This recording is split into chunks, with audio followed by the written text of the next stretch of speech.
Good morning प्यारे बच्चों। स्वागत है आपका अपने चैनल में।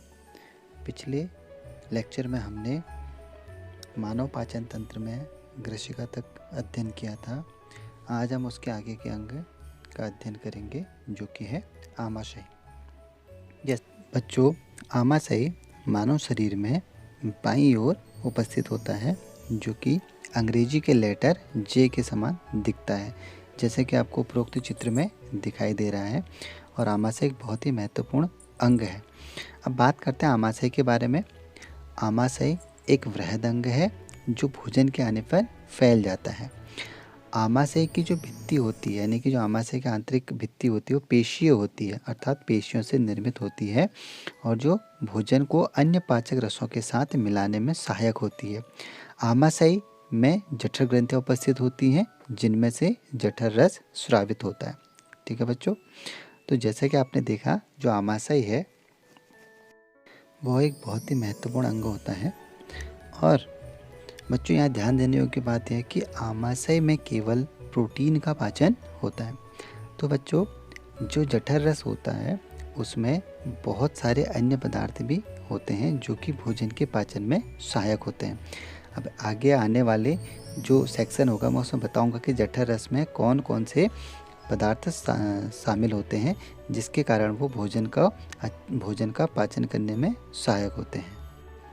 अब हम बात करेंगे बच्चों जठर ग्रंथियों की।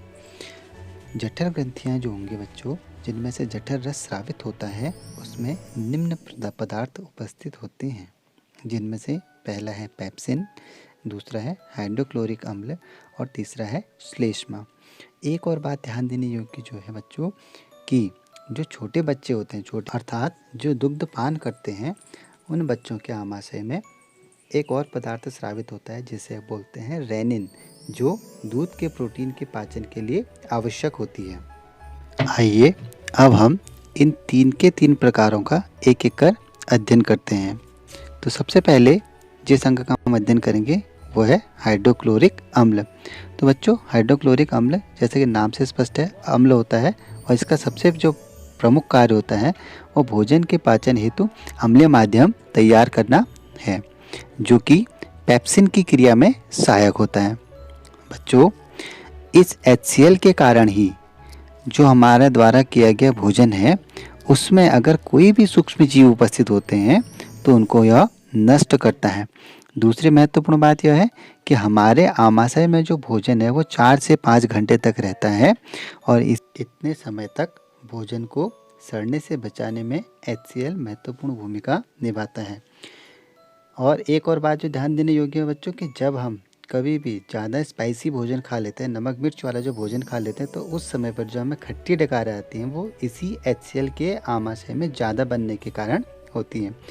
ज़्यादा स्पाइसी भोजन है, ज़्यादा गरिष्ठ भोजन करने से उसको पचने के लिए ज़्यादा अम्लीय माध्यम की आवश्यकता होगी, इसलिए जो हमारा आमाशय है या जो जठर रस है वो ज़्यादा HCl स्रावित करता है, जिससे हमारे पेट में अति अम्लता या जिसको हम एसिडिटी भी कहते हैं उसकी समस्या का भी सामना करना पड़ता है, और जिसके लिए हम एंटासिड का प्रयोग करते हैं, जो कि मैं अपने आने वाली केमिस्ट्री की वीडियो में आपको बताऊंगा। इसके बाद जो दूसरा पदार्थ आमाशय के द्वारा स्रावित होता है वो है पेप्सिन। पेप्सिन एक प्रकार का पाचक एंजाइम है जो कि मुख्यतः प्रोटीन का पाचन करता है।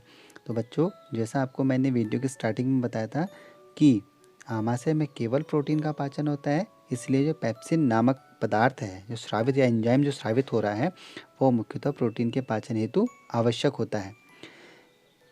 जो तीसरा पदार्थ बच्चों आमाशय द्वारा स्रावित होता है वो है श्लेष्मा। इसका क्या काम है? तो बच्चों जो भी हमारे आंतरिक अंग होते हैं वो बहुत ही कोमल होते हैं और इनमें जैसे कि जब हम भोजन करते हैं तो जठर ग्रंथियों द्वारा HCl का स्रावण होता है, और जो अम्ल है वो हमारे आमाशय के आंतरिक अंगों को हानि पहुंचाता है। अब इससे क्या होगा कि हमारे आमाशय के जो आंतरिक अंग हैं वो जल जाएंगे। उसको जलने से बचाने के लिए आमाशय की दीवारों पर एक लुब्रिकेंट या एक लेप के समान श्लेष्मा जो है स्रावित होती है और लेप के समान उन आमाशय की दीवारों पर लग जाती है, जो कि HCl के प्रभाव से आपके आमाशय की दीवारों को बचाती है। इसलिए ध्यान देना, यह एक बहुत ही इम्पोर्टेंट पदार्थ है जो कि हमारे जठर ग्रंथियों द्वारा स्रावित होता है। इसके बाद कुछ इम्पोर्टेंट टर्म्स, जैसा आपको बताया है कि आमाशय में केवल प्रोटीन का पाचन होता है और आमाशय के बाद जो आधा पचा हुआ भोजन है वो छोटी आंत में भेजा जाता है। तो बच्चों, इसके जो आगे का वीडियो है, यानी कि छोटी आंत के कार्य और बड़ी आंत के कार्य, मैं हम अगली वीडियो में बताऊंगा। और आप अपने सुझाव हमें भेजते रहिए कि आपको मेरे द्वारा बनाए गए वीडियोज़ कैसे लग रहे हैं। आशा करता हूँ आप इन्हें पसंद करेंगे और अधिक से अधिक लाभ उठाएंगे। तो बच्चों, मैं छोटी छोटी वीडियोज़ आपके लिए बना रहा हूँ, जिससे कि आपको छोटे छोटे टर्म्स को समझने में आसानी होगी और आप इन टर्म्स को आसानी से समझ सकेंगे और इनको अच्छे से पढ़कर अध्ययन कर सकेंगे, जिससे आपको कोई भी समस्या हो इसका समाधान मैं अपनी वीडियोज़ के द्वारा कर सकूं।